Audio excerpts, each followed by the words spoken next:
if you have those lists, 100 wines to try before you die, Elisabetta Foradori's Teroldego is absolutely one of them. Are you sitting comfortably? Then I'll begin. Week 8, that's the 20th of February. There's an extra R in there, isn't there? The wines from the temporary assortment. Should we try some? I've got 4. These are 4 of my favourites, and you should go and buy them because I think they're delicious. I'm going to start off. There's 2 reasons to buy this. Bolgrad, I'll hold it up for you. Bolgrad 1821 Select Collection Chardonnay. It's not from 1821. That's just the name. It's actually from 2024. This, first, is just my great value wine of the week. What is it? 119 crowns. Fruity, well-made, generous, slightly tropical. Juicy, ripe Chardonnay. Cannot go wrong. Good value wine of the week. Tasty. I like that. It's complete. The other thing is, it's from the Ukraine. It's Ukrainian wine. And before the Ukrainian war, you very rarely saw Ukrainian wine. And lots of it, I think, used to go to Russia. For understandable reasons, it doesn't go to Russia. It comes instead to us. And it's a great place to go and buy really, really good wine. I mean, it is extraordinary. This is coming from a country that is currently at war, I mean, in 2024. And it's such good wine. This is my good value wine of the week. I can't recommend it enough. Midweek wine, you've got chicken Alfredo and a creamy fettuccine, a roast chicken, something like that. That's what this is really good for. Slightly sort of aperitif, come in, just feel like a glass of wine. Bolgrad Chardonnay. Who'd have thought it? I've tried 2 or 3 Ukrainian wines, more than 2 or 3, quite a lot. And they are really, really good value. But this, I don't care where it would come from, I would still go and buy it as a kind of midweek, good, easy drinking, juicy wine. Cheers to Ukraine. Slavi Ukraina. I think that's what you say. No spitting here. There's no spitting at all. Don't do that. Just drink it. Now, change of gear. My second wine of the week. This is special.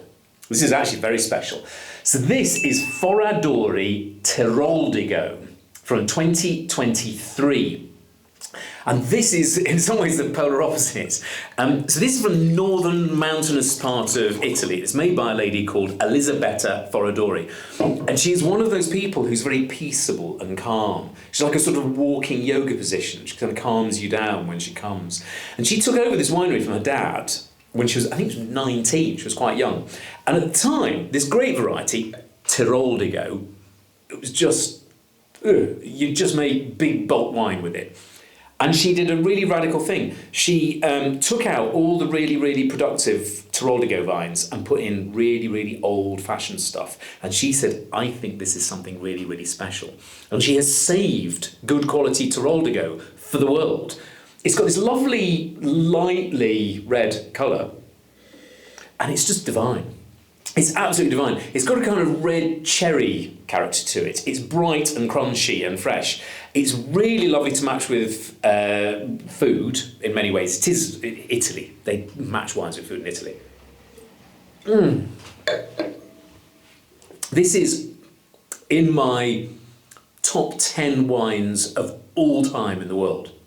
I mean, I know it's quite a bold statement, but I genuinely tell you that's one of the 10 most delicious and enjoyable wines I know in the entire world. It's absolutely glorious. When I made the wine show on TV, this was in series 1, and I think this was either my first or second favourite wine in the entire series, and we travelled all around the world.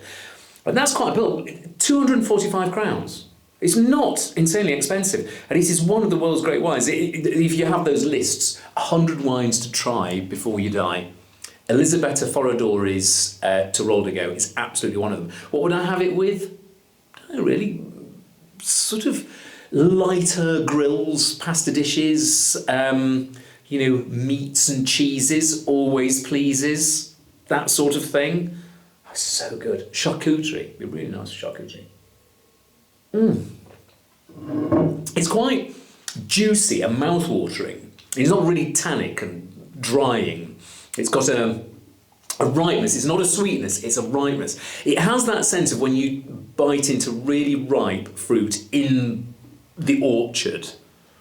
So not at home. And it's just, oh, that's alive. She makes a really amazing one called, is it Granita? Something like that, which is their top wine. This though, buy it. Just go and buy it.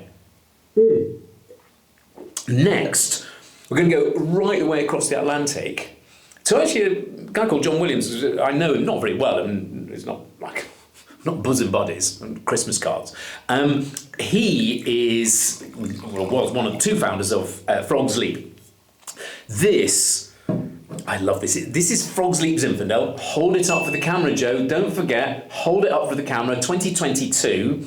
This is our sort of treat yourself wine of the week. It's 399 crowns. Not mad money, but it is a treat, if I'm honest. Zinfandel, if you've liked other Zinfandels, can you please, like cheaper Zinfandels, forget them, because it's nothing like those at all. This is proper, it's actually Zinfandel with a couple of other bits in it. It's from the Napa Valley. Zinfandel, sometimes, I tried one this morning, which was disgusting. I don't mind telling you, it was absolutely foul.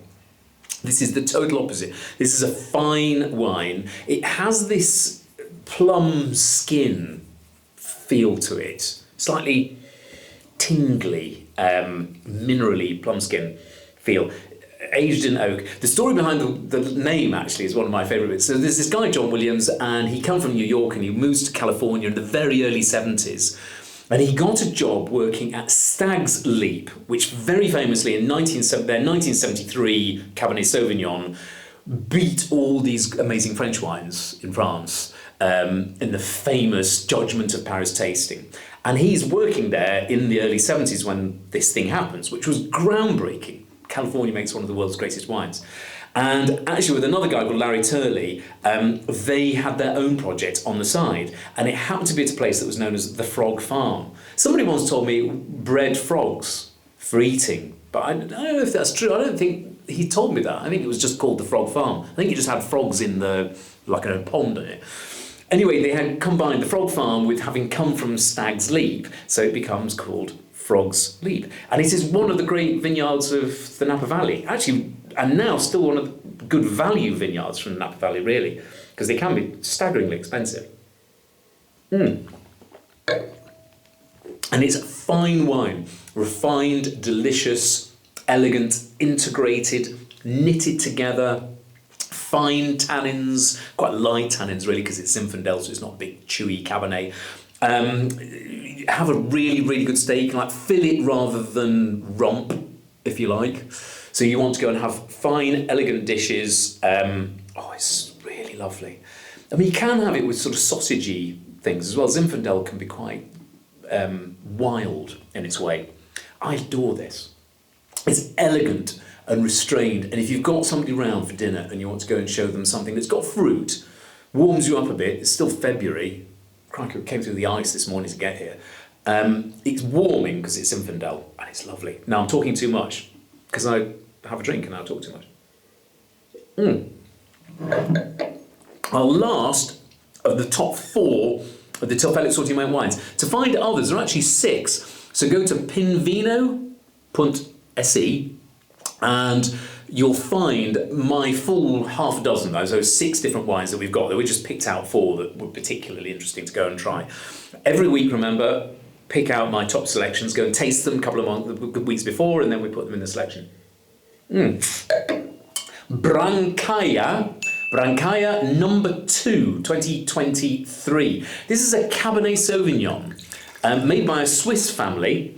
All their names begin with B, because I think the winemaker is called Barbara, and then there's her parents, and I can't remember, they've all got B names for some slightly odd reason. So they're a Swiss family, and they bought this vineyard in Tuscany. They make Chianti Classico, so the main one's up in Chianti Classico. This is from the coast, a place called Maremma. And this is part of this new generation of Tuscan wines where people go and make wine in a more international style. So not using Sangiovese, but using Cabernet Sauvignon in this case. And it's very nice. It's delicious. I really love their wines. They're very clean. Swiss people, they are clean.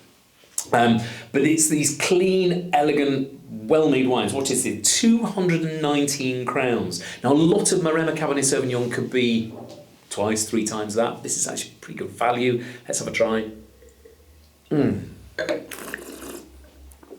Oh, Oh, it's nice. It's really nice. It has this mouth-filling perfume. So when you do the sniffy, swirly, swirly business like this, the back of your mouth suddenly fills with cherry and curranty fruit. It's really extraordinary. And there's a slightly earthy finish to it, which is very, very nice. For some weird reason, all these vineyards end in aia, A-I-A. You see, Brancaia. And apparently that's a Tuscan thing, because in Tuscany they like what are known, we call them in English, triphthongs, where you have three vowels, one after the other, but especially that aia sound. So lots and lots of wine names. So when you go to Tuscany, you sort of get into Tuscan wine names, Solaya, you'll find often Ornellaia, there's a Gaia as well. You'll find lots and lots of them have that AIA thing, and it can get slightly confusing. This is Brancaia. And that is my selection of the week. And I like them. If there is a theme to the week, we should have theme to the week. It is restraint and value. None of these are blockbusters. They are elegant and restrained and refined at very different price points. Enjoy.